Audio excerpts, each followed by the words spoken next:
حقیقت میں انسان زندہ نہیں ہے بلکہ مردہ ہے، کیونکہ نہ سخاوت رہی، نہ ایمان رہا، نہ حیا رہا۔ لا حیا لہو لا دین لہو، لا حیا لہو لا ایمان لہو۔ جس کے اندر حیا نہیں ہے، نہ اس کا دین ہے، نہ اس کا ایمان ہے۔ آج معاشرے میں گھومیں پھریں، کتنا حیا باقی ہے۔ اگر کوئی بندہ کسی سے ڈرتا ہے تو اس لیے حیا کرتا ہے، ورنہ حیا کی اصل صورت نہیں ہے۔ پھر بھی بندہ بندے سے ڈر جاتا ہے لیکن اللہ سے حیا نہیں کرتا۔ چوری کرنی ہو بندوں سے ڈرتا ہے، چھپتا ہے، اللہ سے نہیں ڈرتا۔ زنا کرنا ہو بندوں سے ڈرتا ہے، خدا سے نہیں ڈرتا۔ غیبت کرنی ہو، بندے جس کی غیبت کر رہا ہے اگر وہ آ جائے تو چپ ہو جاتے ہیں، بندوں سے ڈرتے ہیں، خدا سے نہیں ڈرتے۔ تو ہمارا اندر حیا ختم ہو گیا، نہ امام کا حیا رہا، نہ خدا کا حیا رہا، نہ رسول کا حیا رہا۔ تو جب حیا بھی نہیں ہے اور سخاوت بھی نہیں ہے، ہماری سخاوت ہے جاننے والوں پر، ہماری سخاوت ہے مالداروں پر کہ جو جاننے والے ہیں ان کو دیتے ہیں، جبکہ اللہ کا قرآن آل محمد کی سیرت بیان کر رہا ہے کہ آل محمد جس کو دیتے ہیں وَلَا نُرِيدُ مِنْكُمْ جَزَاءً وَلَا شَكُورًا، کہ ہم اسے دیتے ہیں جس سے جزا اور شکریہ کی امید نہیں ہوتی۔ ہم جس کو دیتے ہیں اس کی جزا کی امید رکھتے ہیں کہ ہمیں ڈبل دے گا، یا ہماری قدر کرے گا، یا ہمارا شکریہ ادا کرے گا۔ تو بزرگان، سخاوت، ائمہ علیہ الصلوۃ والسلام کے گھرانے میں سے میں کس کس کی سخاوت کو بیان کروں؟ اتنا جملہ ضرور کہتا ہوں کہ ائمہ علیہ الصلوۃ والسلام اپنے گھر کا سارا مال اللہ کی راہ میں خرچ کر دیتے تھے، کبھی کسی سائل کو خالی واپس نہیں پلٹاتے تھے، اور دینے کا طریقہ بھی بڑا عجیب تھا۔ ہم تو سائل کو کہتے ہیں یہ لے لے، امام رضا علیہ الصلوۃ والسلام کے دینے کا طریقہ ایک یہ تھا کہ وہ چیز اپنے ہاتھ پر رکھتے اور سائل کو کہتے اٹھا لے۔ پوچھا گیا آقا اس طرح کیوں کرتے ہو؟ معصوم فرماتے ہیں کیونکہ سائل کا ہاتھ دراصل اللہ کا ہاتھ ہے، میں نہیں چاہتا کہ قیامت کے دن یہ ہو کہ میرا ہاتھ اللہ کے ہاتھ کے اوپر ہے۔ ائمہ علیہ الصلوۃ والسلام ہمیشہ سائل کو کبھی بھی خالی واپس نہیں پلٹاتے اور اس کی عزت کا خیال رکھتے تھے۔ امام حسن علیہ الصلوۃ والسلام کے پاس ایک بندہ آیا، اس نے کہا آقا میرے گھر کا سارا سامان بک چکا ہے، اب آخر میں ایک قیمتی چیز بچ گئی ہے جو میں بیچنا چاہتا ہوں، اور اس کے لیے میں نے آپ کے گھرانے کو چنا ہے، آپ کے علاوہ اس کا کوئی اہل نہیں ہے۔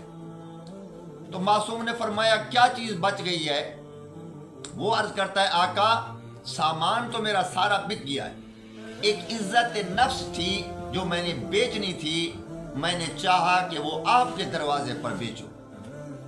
تو معصوم نے گھر سے ایک تھیلی اٹھائی، جب تھیلی اٹھا کر واپس آئے تو اپنا رخ دوسری طرف موڑا اور اپنے ہاتھ اس طرف کیے اور فرمایا یہ لے درہم و دینار کی تھیلی، اور یہ عزت نفس اللہ نے ایسا عظیم بنایا ہے کہ اس کو کسی کے سامنے نہیں بیچنا چاہیے۔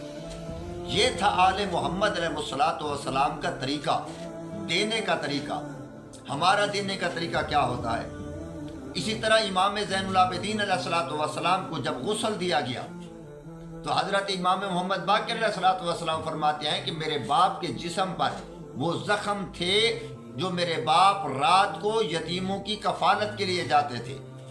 حضرت امیر المومنین علی بن ابی طالب علیہ الصلوۃ والسلام کہ جب رات کا وقت ہوا اور پتہ چلا کہ فلاں غریب یتیموں کے پاس کھانا نہیں ہے تو مولا رات کو کہتے تھے کہ جلدی ختم ہو تاکہ میں علی یتیموں کی مدد کے لیے جاؤں۔